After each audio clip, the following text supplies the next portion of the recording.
Hi, my name's Kevin McQuillan, and the following pre-recorded conversations are my attempt to make sense of the human experience through the practice of yoga. I hope you enjoy. Okay, fine morning to you. This is day 2 of advanced yoga teacher training.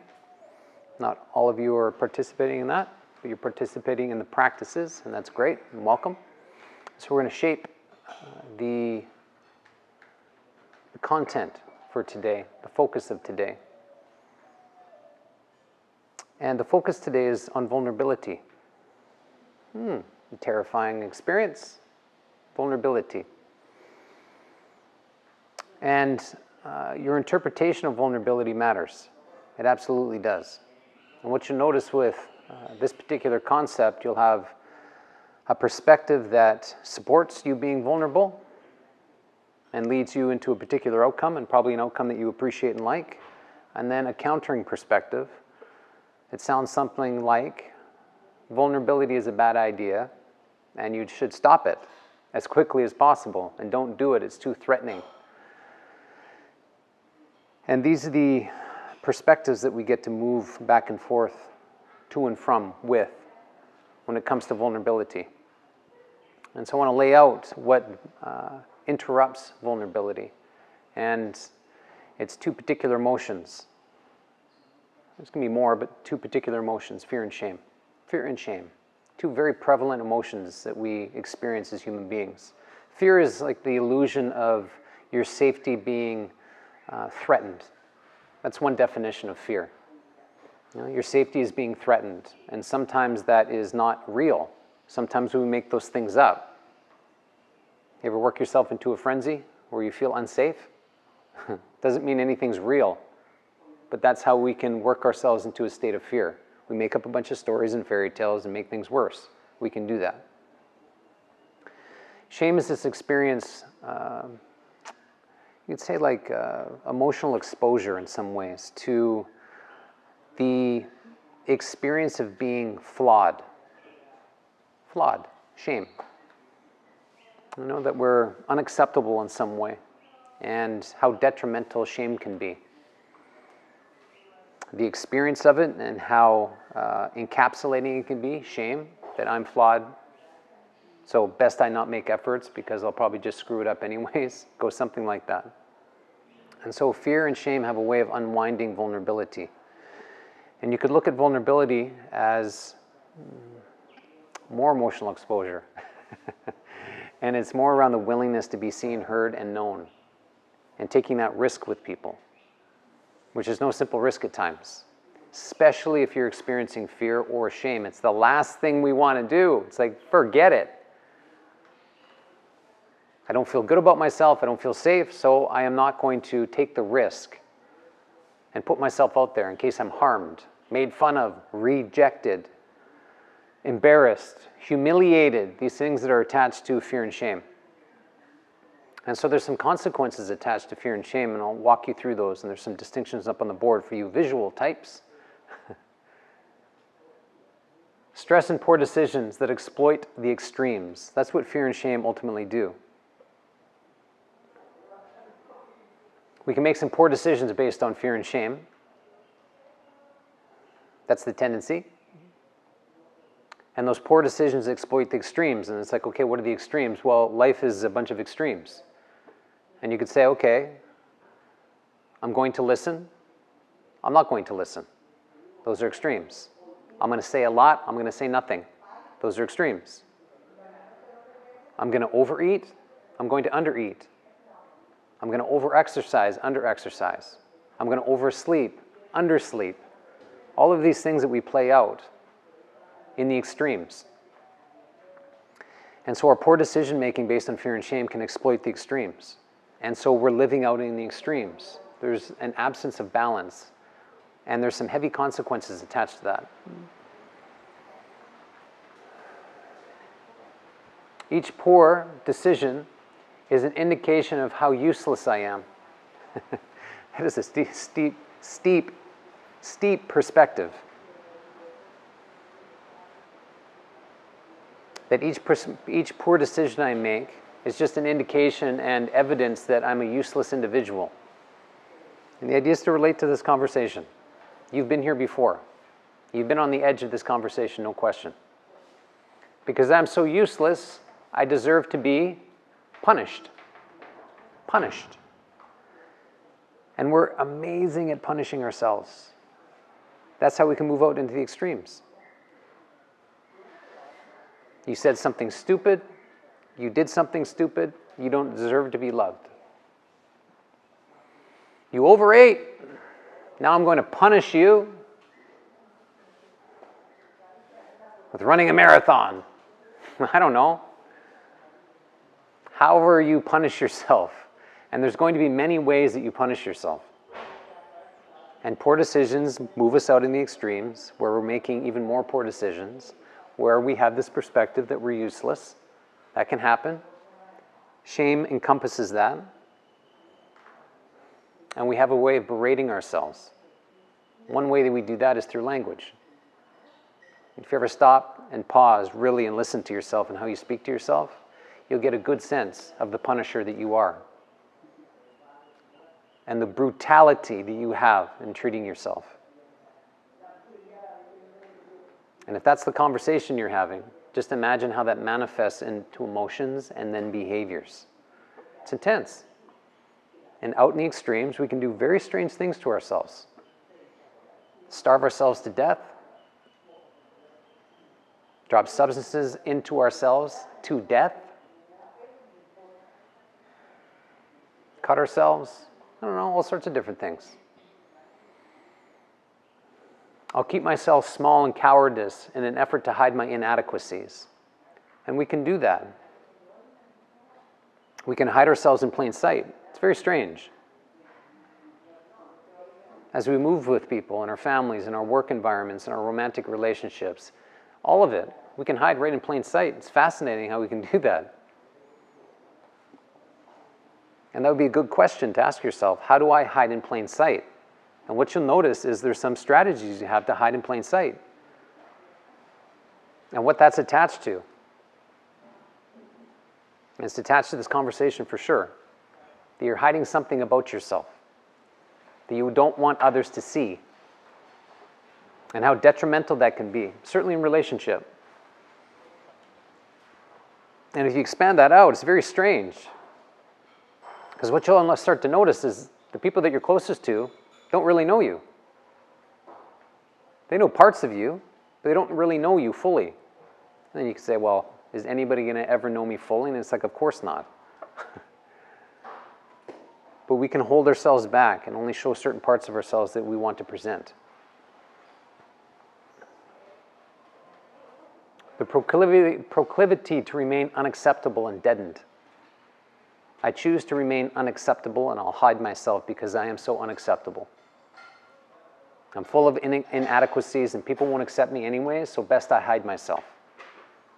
Best I not take the risks of opening myself and exposing myself just in case somebody sees all of my inadequacies and notices how useless I am.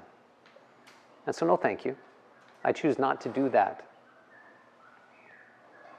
And that's how fear and shame can lead us into this deadened experience.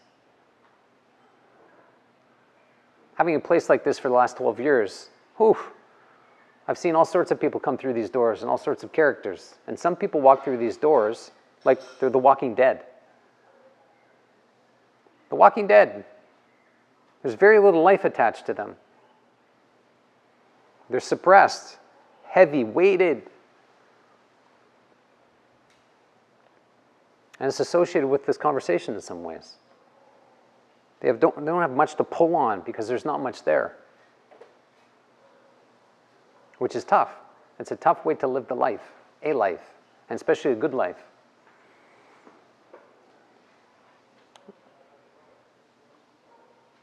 The opposing force in all of this is vulnerability and choosing vulnerability, which is very difficult to do. And you have to convince yourself to do such a thing. I'll share an experience with you when it comes to fear and shame. One of my own.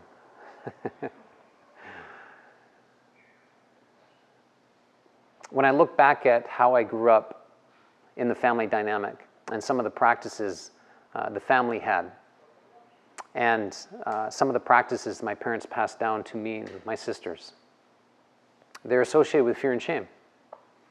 That's what was being practiced in the house. Not all the time, of course, but at times, absolutely.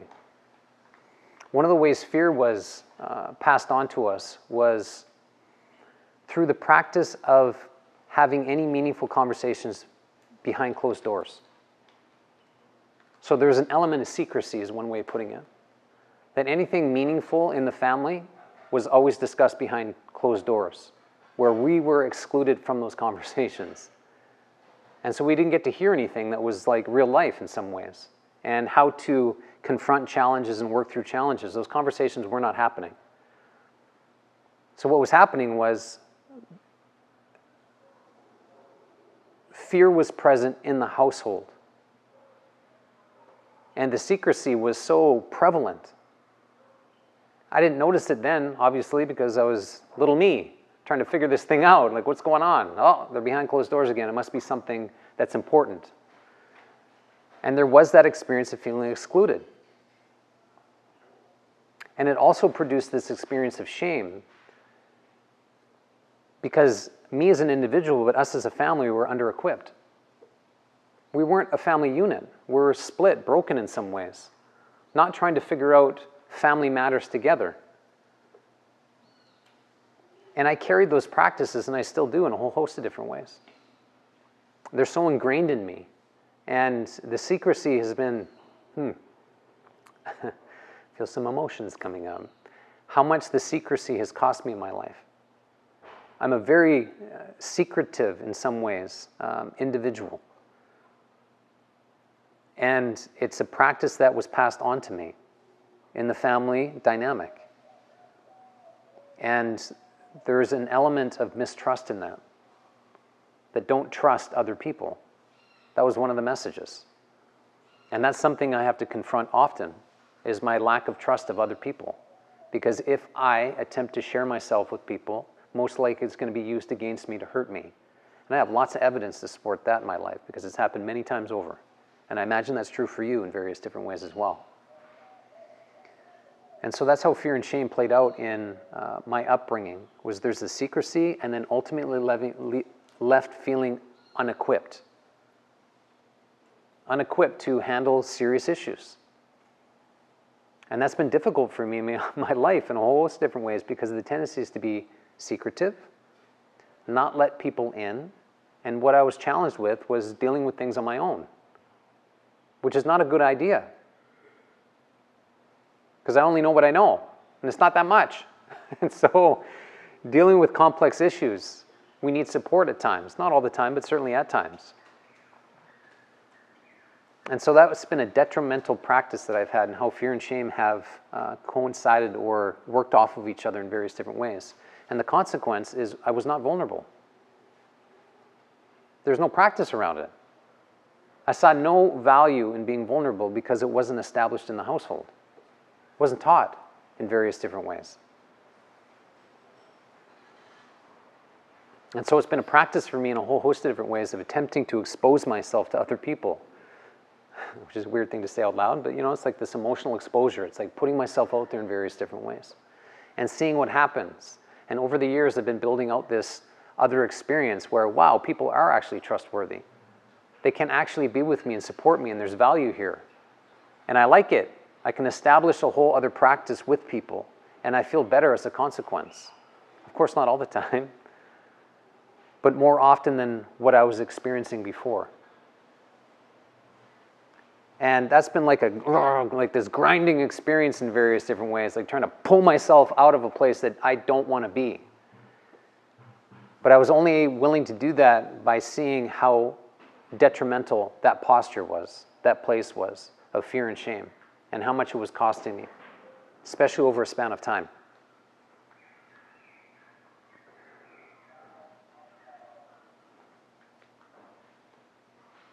And so the other board up here is around vulnerability and the benefits of vulnerability, and there's many. And the attempt here during our time together, today and in program, is to shift your perspective and experience around vulnerability, because it is the gateway into everything you want. That's the consideration. It is the gateway into everything you say you want. It's the moving out of silence. and into conversation. And that's the exposure. The courage generated as a consequence of confronting your vulnerability. That yes, I am flawed, I have my inadequacies, I don't know everything, but here I am. I have a lot to offer, even in the midst of who I am. I still have plenty to offer. And that's what I'm attempting to do. And if that's the message you can send yourself, it's a good message. It's the admission of how pathetic you actually are. And that is an interesting perspective to take on, that we are absolutely pathetic in so many different ways, especially where we don't know things. It's the very thing we don't want to admit, because it opposes how right we want to be about everything. And sometimes we're willing to die with our righteousness versus learn something. And so vulnerability is this admission of, yes, I am pathetic. I don't know everything. I need help. I'm useless in this area of my life. I can't figure out my finances. I can't figure out my diet. I can't figure out my schedule. I can't figure out this problem I have. I'm pathetic. It's an interesting way of seeing yourself. And to admit that releases a lot of not only fear, as well as shame. From the admission comes the opportunity to reward yourself for any forward movement. You're starting at the baseline. So any forward movement from that point up, you can reward yourself. Say, yay, well done. You're making movement, and I see you making movement, beautiful self. You can see that in your yoga mat. Some pose that you don't like, or you're concerned about. Then all of a sudden, over a week or 2 weeks, it's like, oh my goodness, I'm in this pose. So from fear and potentially shame to this reward system that you're building for yourself. And it's essential that you have a sound reward system, that you have the capacity to reward yourself for good behavior. This is often an area within ourselves that's underdeveloped, the ability to reward ourselves for good behavior. And we need it. Absolutely need it. As you unwind your pathology of fear and shame, there lies the freedom of human dignity. Yeah, that you can stand in this experience, that you have worth, you have value, you have dignity, and best you treat yourself that way. If you're unwilling to treat yourself that way, who's going to treat you that way? Nobody. Why would they?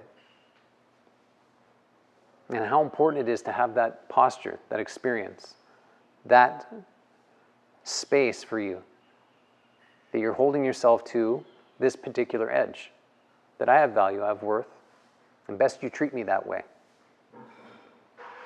The establishment of potential, meaning, and expansion. This is where growth occurs and change happens. And it happens through vulnerability, the very place you don't want to go. Especially where you're feeling some challenges in your life. It's the last place you want to be vulnerable. But that's the demand. That's the request that has to be made. And so then the idea is to redefine your relationship to vulnerability and see the value and worth of choosing it and developing a practice around it. For those in the training last night, in some ways you defined your relationship to vulnerability last night through a question and an answer. I asked you what you want to feel more of in your life. I asked you that question last night. What do you want to feel more of in your life? When you walk out of this place 8 days from now, what do you want to feel? That's the definition of vulnerability for you. You're going to have to unwind yourself completely to get yourself closer to that experience. That's the sacrifice. And you have many opportunities to choose what you want to feel more of in your life. And what you'll notice in that equation is sometimes you'll choose and sometimes you're not, but ideally you're choosing it more often than not. And so these are ways that we can define our relationship to vulnerability, and you can expand that out to all of you here. What do you want to feel more of in your life? You could say that is your definition of vulnerability. And if you want it, you'll have to change your entire life to get it. That's what's so profound about this. You'll have to change your entire life. And so that's the ask, that's the request, that's the demand in some ways, and that's what's so brilliant about this beautiful practice called yoga. Yoga, yoga, yoga. Is if you can use your practices to support you changing in the ways you know you need to change to support you holding this experience, what that could mean to you. And so that's the attempt this morning. You'll be offered many practices. Practices, some you like, some you won't. What you'll notice in the practices you don't like, you have a decision to make. What's going to move you? You're just going to kind of go through the motions or just like slough off and, I don't really like this and these kinds of things. It's going to lead you to a place you don't want to go, which is called fear and shame, where you have no access to vulnerability. Practice the practices, whether you like them or not, and put your full effort into them. More effort than you feel you can even generate in the moment. Like that level of demand. And in that, you'll change. That's a great thing. And so take that to your practice this morning. What do you want to feel more of? Are you using your practices in a way that supports you getting there through sacrifice and a reward structure? You up for that? Okay. Well, I think that's great. Certainly nice to be with you. And just out of curiosity, what did you hear in this conversation? Anything strike you? Pop up? Stand out? Anything mean anything to you? Speaking of vulnerability, giving you an opportunity to be vulnerable right now.